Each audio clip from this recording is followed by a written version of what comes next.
જય સ્વામિનારાયણ. શ્રી સ્વામિનારાયણ ગુરુકુળ રાજકોટ સંસ્થાન આયોજિત SGIS ઓનલાઈન ગુરુકુળમાં સંસ્કૃત શિક્ષક તરીકે કૌશલ ઓઝા સર આપ સૌ વિદ્યાર્થી મિત્રોનું હાર્દિક સ્વાગત કરે છે. વિદ્યાર્થી મિત્રો બધા જ મજામાં હશો? ઓકે, સરસ.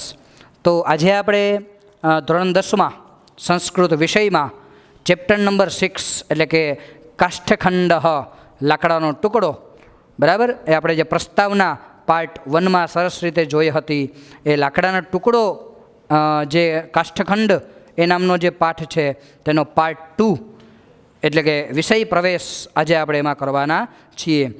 ગયા તાસમાં એટલે કે પાર્ટ 1માં સરસ મજાની આપણે પ્રસ્તાવના સમજ્યા કે કાષ્ઠખંડ એટલે કે લાકડાના ટુકડાને કયા 4 પ્રકારના વિઘ્નો નડે છે જો એને સમુદ્ર સુધી પહોંચવું હોય તો, અને તેની સાથે સાથે માણસ છે, કોઈ પણ માણસ, એ માણસને પણ 4 પ્રકારના વિઘ્નો નડે છે જો પોતાના જીવનને સારું બનાવવું હોય તો, બરાબર, પોતે સુખરૂપી સંસાર જીવન જીવવું હોય તો. આવી રીતે માણસના જીવનમાં પણ કયા કયા 4 પ્રકારના વિઘ્નો નડે છે એ આપણે ગયા તાસમાં જોયેલું હતું. તો આવી રીતે સરસ મજાનું આજે આપણે વિષય પ્રવેશ કરીએ, બરાબર. અહીંયા સરસ મજાનું તમને સ્ક્રીન ઉપર આપણો જે પહેલું પેરેગ્રાફ છે તે પહેલો પેરેગ્રાફ દેખાતો હશે. આપણે વિષય પ્રવેશ કરીએ છીએ, સાથે સાથે ગ્રામર પણ જોતા જઈશું, બરાબર. અને તમે તમારી સાથે ટેક્સ્ટબુક છે એ પણ રાખજો, કદાચ લખવાનું એમાં ગ્રામરના ટોપિક કેવું લખવાનું થાય તો તમને ખ્યાલ આવી જાય, બરાબર. ઓકે, જોઈએ આપણે પેરેગ્રાફ પહેલો. ગંગા તીરે એક ગુરુ શિષ્યેણ સહ વર્તમાન આસીત. ગંગા તીરે એટલે કે ગંગા નદીના કિનારે એક ગુરુ એટલે કે એક ગુરુ શિષ્યેણ સહ પોતાના શિષ્યની સાથે વર્તમાન આસીત એટલે કે ફરતા હતા. એક ગુરુ છે તે પોતાના શિષ્યની સાથે એ વર્તમાન એટલે કે ફરતા હતા, વિચરણ કરતા હતા. સહ તે જલપ્રવાહેણ નિયમાનમ એટલે તે જે ગુરુ છે તે જલપ્રવાહેણ એટલે પાણીના પ્રવાહની સાથે, નિયમાનમ એટલે લઈ જવામાં આવતા. નિયમાનમ શબ્દનો અર્થ શું થાય? લઈ જવામાં આવતા.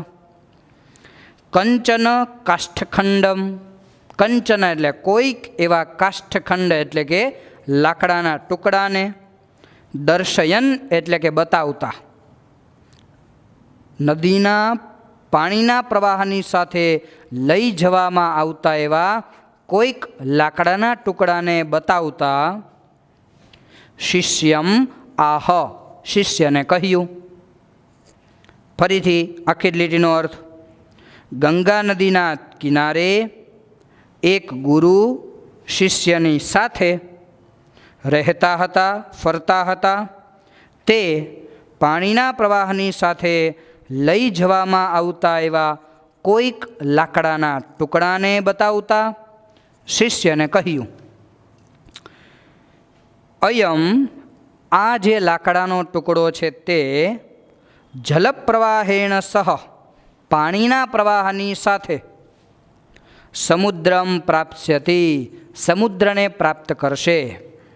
સમુદ્રમ પ્રાપ્સ્યતિ એટલે કે સમુદ્રને પ્રાપ્ત કરશે, સમુદ્ર સુધી પહોંચશે. આ જે લાકડાનો ટુકડો છે તે પાણીના પ્રવાહની સાથે સમુદ્ર સુધી પહોંચશે. એને સમુદ્રને પ્રાપ્ત કરવાનું સૌભાગ્ય છે તે સાંપડશે. આવી રીતે ગુરુ છે તે શિષ્યને કહે છે. પરંતુ એમાં કંઈક અડચણરૂપ છે, કંઈક વિઘ્નરૂપ છે, એ કહે છે. ગમન માર્ગે એટલે કે જવાના રસ્તામાં, જવાના માર્ગમાં પહેલા પ્રકારનું વિઘ્ન મેં તમને કીધેલું હતું. 4 વિઘ્ન, એમાં પહેલા પ્રકારનું વિઘ્ન તીરે સંલગ્નતા. અહીંયા નંબર 1 તમે આપી શકો છો. એટલે તીરે સંલગ્નતા એટલે કિનારા સાથે જોડાણ થવું. તીરે એટલે કિનારા સાથે, સંલગ્નતા એટલે જોડાણ થવું, બરાબર. તો આ પહેલા પ્રકારનું વિઘ્ન. પરંતુ જવાના માર્ગમાં કિનારા સાથેનું જોડાણ થવું. બીજા પ્રકારનું વિઘ્ન ભારાધિક્યેન જલે નિમગ્નતા, અધિક્યેન ભાર, વધારે ભાર આવવાથી જલે નિમગ્નતા, પાણીમાં ડૂબી જવું. બીજા પ્રકારનું વિઘ્ન થયું. ત્રીજા પ્રકારનું વિઘ્ન આવર્તપાતતા, એટલે વમળમાં પડી જવું, વમળમાં ફસાઈ જવું. અને નદી જલ વિયોગશ્ચેતી, નદી જલ વિયોગ પ્લસ ચ પ્લસ ઇતિ, આવો સંધિ વિચ્છેદ થાય. નદી જલ વિયોગ એટલે નદીના પાણીથી, વિયોગ એટલે છૂટું પડવું, ચ એટલે અને નદીના પાણીથી છૂટું પડવું, ઇતિ એટલે એમ. ચત્વારો વિઘ્નાઃ ન ભવેયુઃ તદા એવ, આ ચાર પ્રકારના વિઘ્નો ન ભવેયુઃ ન થાય, તદા એવ ત્યારે જ સમુદ્ર સુધી પહોંચી શકશે, સમુદ્રને પ્રાપ્ત કરશે. ફરીથી આખું બોલું છું, તમે ધ્યાન આપો. ગુરુજી છે તે લાકડાના ટુકડાને બતાવતા એને કહે છે, શું કહે છે? આ લાકડાનો ટુકડો છે તેને સમુદ્ર, નદીના પાણીની સાથે સમુદ્રને પ્રાપ્ત કરશે, સમુદ્ર સુધી પહોંચશે. પરંતુ જવાના માર્ગમાં કિનારા સાથે જોડાણ થવું, વધારે ભાર આવવાથી ડૂબી જવું, વમળમાં પડી જવું અને નદીના પાણીથી છૂટું પડવું, આ ચાર પ્રકારનો વિઘ્નો છે તે ન થાય ત્યારે જ શું તો કે સમુદ્ર સુધી પહોંચી શકશે, સમુદ્રને પ્રાપ્ત કરશે. એટલે પોતાનું જે ધ્યેય છે તેને પ્રાપ્ત કરશે. આવી રીતે સરસ મજાનો પહેલો જે પેરેગ્રાફ છે અહીંયા આપણને આપેલો છે. બરાબર? ઓકે, આગળ જોઈએ આપણે. ગુરુહુ, સેકન્ડ પેરેગ્રાફમાં તમે સ્ક્રીન ઉપર જોઈ શકો છો. બરાબર? ગુરુહુ અગ્રે ઉપદિશતિ શિષ્યમ, ગુરુહુ એટલે ગુરુ, શિષ્યમ એટલે કે શિષ્યને, અગ્રે ઉપદિશતિ, ગુરુ રગ્રે, એમાં સંધિ વિચ્છેદ થાય. ગુરુહુ પ્લસ અગ્રે એટલે કે આગળ, ઉપદિશતિ ઉપદેશ આપે છે. ગુરુ શિષ્યને આગળ ઉપદેશ આપે છે. આટલી વાતો એને કરી કે આવી રીતે લાકડાના ટુકડાને આ ચાર પ્રકારના વિઘ્નો નડે છે. હવે આગળ સમજાવે છે, આગળ ઉપદેશ આપે છે. શું ઉપદેશ આપે છે? તો કે વયમ સર્વે માનવાહ અપી કાષ્ઠખંડા ઇવ. જો ધીમે ધીમે લાકડાના ટુકડા જે છે, બરાબર, એના ચાર વિઘ્નો હતા, તેવી રીતે માણસના જીવનમાં ચાર વિઘ્નો કયા એ સમજાવે છે. એટલે અહીંયા લાકડા રૂપ મનુષ્યો કીધા છે, કાષ્ઠખંડ રૂપ કોને કીધા છે? મનુષ્યોને કીધા છે. જોઈએ, વયમ સર્વે માનવાહ અપી, આપણે બધા મનુષ્યો પણ, વયમ એટલે આપણે, સર્વે એટલે બધા, માનવાહ અપી એટલે મનુષ્યો પણ, આપણે બધા મનુષ્યો પણ કાષ્ઠખંડા ઇવ, લાકડાના ટુકડા સમાન છીએ. લાકડાના ટુકડાની માફક આપણે બધા મનુષ્યો છીએ. બરાબર? અસ્માકમ જીવનમ એવ નદી, આપણું જીવન છે તે નદીરૂપ છે. પરિવાર પ્રવાહરૂપ, આપણો જે પરિવાર છે તે નદીનું પાણી જે વહેતું હોય એના પ્રવાહરૂપ છે. તત્ર સ્નેહરૂપમ જલમ વહતિ, તેમાં આપણા પરિવારમાં એકબીજાનો સ્નેહ, એકબીજાનો પ્રેમ સંબંધ હોય તો આ જે સ્નેહરૂપ છે તે નદીમાં પાણી વહે છે. આવી રીતે સ્નેહરૂપ એ જલ છે તે વહે છે. સ્વકીય પરિવારે જીવનમ જીવંત, પોતાના પરિવારમાં જીવન જીવતા રહેલા, જીવનમ જીવંત એટલે જીવન જીવતા રહેલા. કાષ્ઠરૂપા વયમ, લાકડાના ટુકડા સમાન આપણે. સુખપૂર્ણમ સંસારરૂપમ સમુદ્રમ અવશ્યમ પ્રાપ્તુમ શક્નુમઃ, સુખથી ભરપૂર, સુખથી પરિપૂર્ણ એવો સંસારરૂપી સમુદ્રને અવશ્યપણે, ચોક્કસપણે પ્રાપ્તુમ શક્નુમઃ, પ્રાપ્ત કરી શકીએ છીએ. યદિ ચત્વારો વિઘ્નાઃ ન ભવંતી, જો ચાર પ્રકારના વિઘ્નો ન થાય તો. ફરીથી જોઈએ આપણે. ગુરુ આગળ ઉપદેશ આપે છે. બરાબર? શું ઉપદેશ આપે છે? તો કે આપણે બધા મનુષ્યો લાકડાના ટુકડાની માફક છીએ, લાકડાના ટુકડા સમાન છીએ. આપણું જીવન નદીરૂપ છે, પરિવાર આપણો પ્રવાહરૂપ છે. તેમાં સ્નેહરૂપી જળ વહે છે. પોતાના પરિવારમાં જીવન જીવતા રહેલા લાકડાના ટુકડા સમાન આપણે બધા સુખરૂપી સંસાર સાગરને અવશ્યપણે પ્રાપ્ત કરી શકીએ છીએ જો 4 પ્રકારના વિઘ્નો ન થાય તો. આવી રીતે ગુરુજી છે તે આગળ શિષ્યને ઉપદેશ આપે છે. હવે અહીંયા શિષ્યને પ્રશ્ન થાય છે, એટલે પૂછે છે, જીવને કીદૃશાઃ વિઘ્નાઃ ભવન્તિ ઇતિ શિષ્ય અપૃચ્છત. જીવન એટલે કે મનુષ્યના જીવનમાં કીદૃશાઃ વિઘ્નાઃ ભવન્તિ, કયા પ્રકારના વિઘ્નો થાય?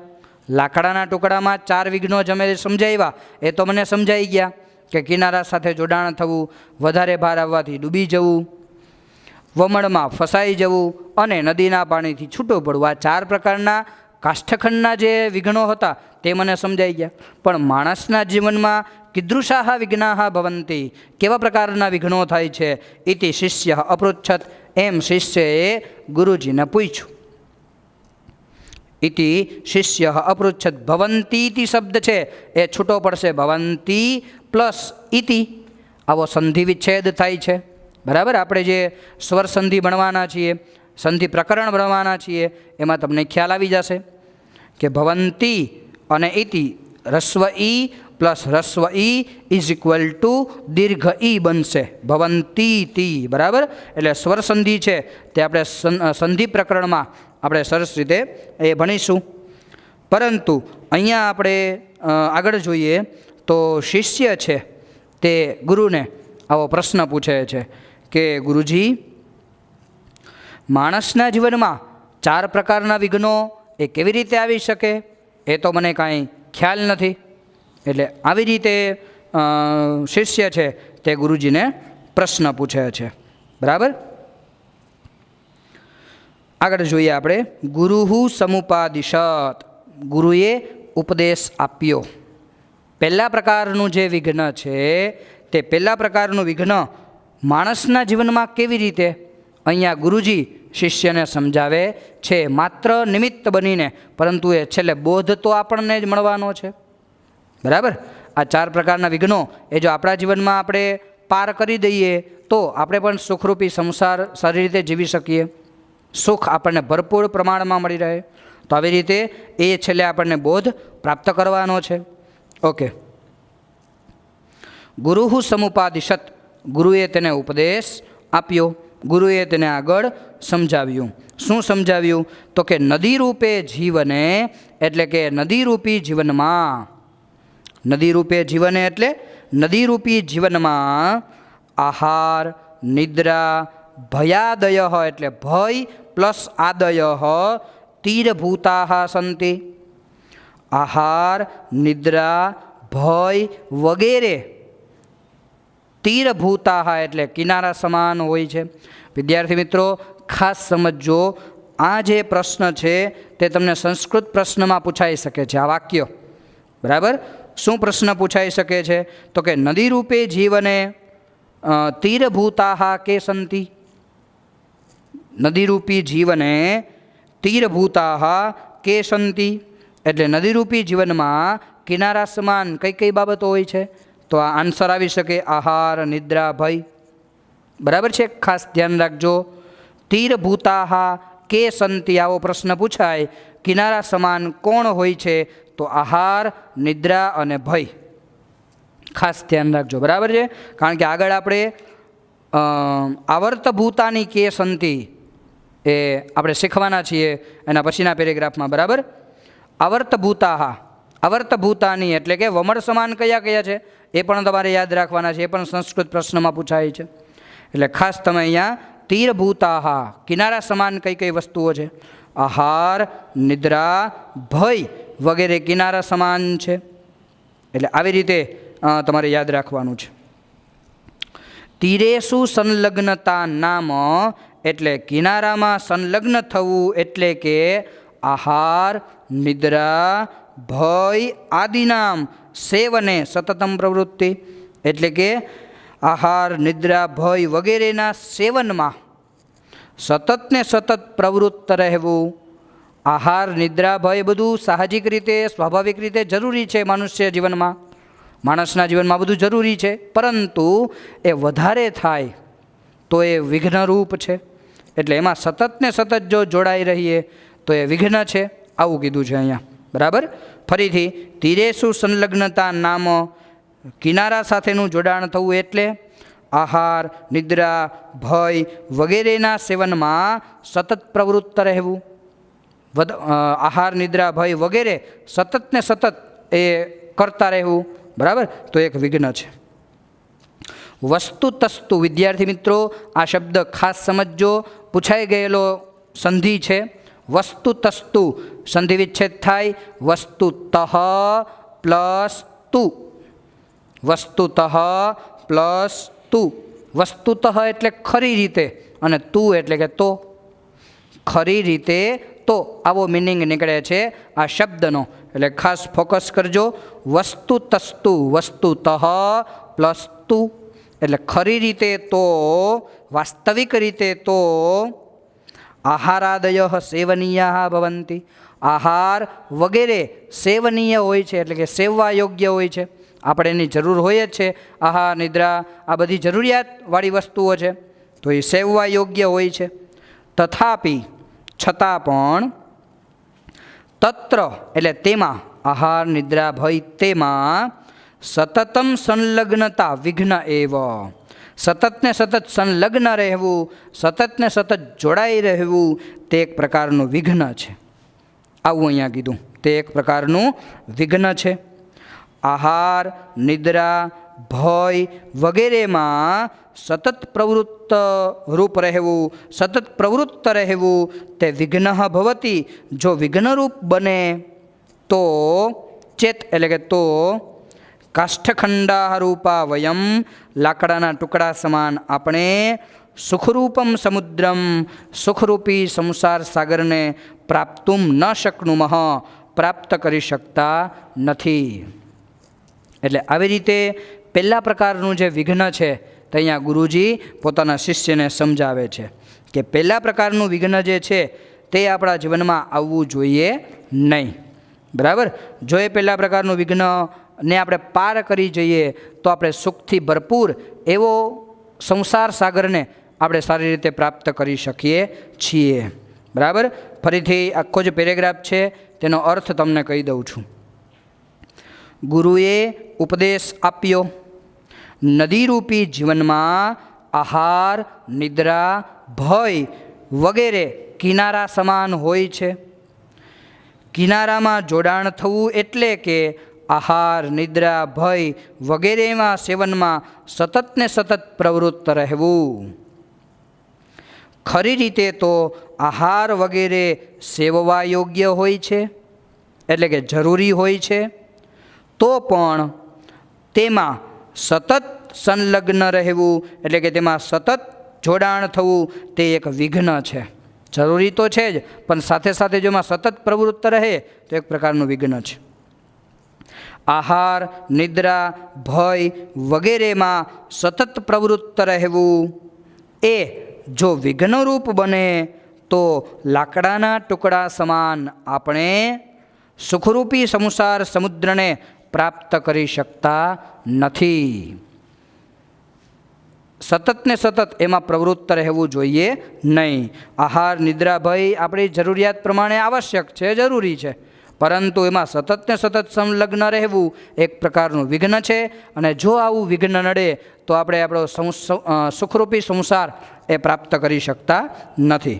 એટલે સરસ મજાનું અહીંયા પહેલા પ્રકારનું વિઘ્ન એ માણસના જીવનમાં કઈ રીતે એ ગુરુ છે પોતાના શિષ્યને ઉપદેશ આપે છે. બરાબર. તો આવી રીતે આપણે પહેલો પેરેગ્રાફ, બીજો પેરેગ્રાફ અને ત્રીજો પેરેગ્રાફ સરસ રીતે સમજેલા છીએ. હવે થોડીક જે ગ્રામરની બાબતો છે તે આપણે જોઈ લઈએ. બરાબર. અલગ અલગ આપણે સંધિ તો એમાં અંદર જોયેલી જ છે. બરાબર. પરંતુ આમાં અમુક છે તે ગ્રામરના ટોપિક જેવા કે કાળના પ્રત્યયો છે, વિભક્તિના પ્રત્યયો છે, અથવા તો વિશેષ્ય વિશેષણ છે. બરાબર. તે આપણે જોઈએ, અથવા તો સમાસ જોઈએ, કૃદંત જોઈએ, તો ઘણા બધા એમાં આવી શકે છે. જીવંત એક વર્તમાન કૃદંત છે. આપણે ટોપિકમાં નથી, આપણે જે કૃદંત પ્રકરણ જે ભણીએ છીએ એમાં 5 કૃદંતો આવી શકે છે. બરાબર, એ 5 કૃદંતોમાંથી આ જે વર્તમાન કૃદંત છે એ આવતો નથી, પરંતુ જીવંત શબ્દ આવ્યો એટલે તમને વિશેષ સમજૂતી માટે એ હું તમને કહી દઉં છું. બરાબર, આપણે ઘણી બધી સંધિ જોઈ, તેવી રીતે આમાં વિશેષ્ય વિશેષણ જોઈએ. તો વિશેષણ એટલે કે વિશેષતા દર્શાવતો શબ્દ હોય તેને વિશેષણ કહી શકાય. વિશેષતા દર્શાવતો શબ્દ હોય તેને શું કહી શકાય? વિશેષણ. બરાબર છે. અને વિશેષ્ય એ કોને કહેવાય? તો કે વિશેષણ જેના માટે પ્રયોગ થયું હોય, વિશેષણ જેના માટે ઉપયોગમાં લેવાનું હોય તેને આપણે શું કહીશું? તો કે તેને આપણે વિશેષ્ય કહીશું. બરાબર, તો આવી રીતે વિશેષ્ય અને વિશેષણ એ વધુ પ્રમાણમાં આમાં આપણને જોવા મળે છે. તો કંચન અને કાષ્ઠખંડ. તો કાષ્ઠખંડ એટલે કે લાકડાનો ટુકડો, કંચન એટલે કોઈક એવો લાકડાનો ટુકડો. તો એ વિશેષ્ય વિશેષણ છે તે આપણને ખ્યાલ આવે છે. પછી અહીંયા સમુદ્રમ શબ્દ છે. બરાબર, સુખપૂર્ણમ સંસારરૂપમ સમુદ્રમ, તો એ પણ વિશેષ્ય વિશેષણ છે. વિદ્યાર્થી મિત્રો ખાસ ધ્યાન રાખજો કે વિશેષ્ય વિશેષણમાં વિશેષ્ય હંમેશા એક જ હોય. વિશેષ્ય હંમેશા એક જ હોય, પરંતુ વિશેષણો છે તે ઘણા બધા આવી શકે છે. એક જ વિશેષણ હોય એવું માની લેવું નહીં. 2 વિશેષણ હોય, 3, ઘણા બધા વિશેષણો હોઈ શકે છે. બરાબર, તો સુખપૂર્ણમ એટલે સુખથી પરિપૂર્ણ, સુખથી ભરપૂર. સંસારરૂપમ, બરાબર, એટલે કે સંસારરૂપી એવો સમુદ્ર. તો આ વિશેષણ થયા છે. સુખપૂર્ણમ વિશેષણ, સંસાર રૂપમ એ પણ વિશેષણ, અને સમુદ્રમ એનું વિશેષ્ય. તો પહેલાં બંને વિશેષણ, જ્યારે સમુદ્રમ છે તે વિશેષ્ય. તો આવી રીતે વિદ્યાર્થી મિત્રો વિશેષ્ય વિશેષણનો જે ટોપિક છે તે આ રીતે આપણને ખ્યાલ આવે છે. બરાબર, ખાસ એમાં વિભક્તિ વચન બધા સરખા હોય છે એટલે તમારે સાવ સરળ પડશે. આપણે વિશેષ્ય વિશેષણ પ્રકરણ સમજશું ત્યારે તમને વધારે ખ્યાલ આવશે. તો આજનો તાસ છે તે અહીંયા સુધી આપણે રાખીએ.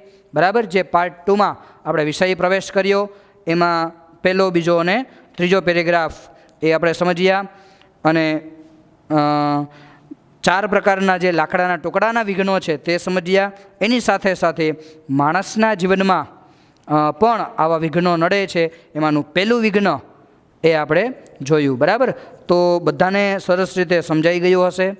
અને એ વસ્તુ એ જે 3 પેરેગ્રાફ છે તે તમને દૃઢીકરણ થાય એ માટે તમે સખત પ્રયત્ન કરજો, સખત મહેનત કરજો. બરાબર, ત્યાં સુધી બધાને જય સ્વામિનારાયણ.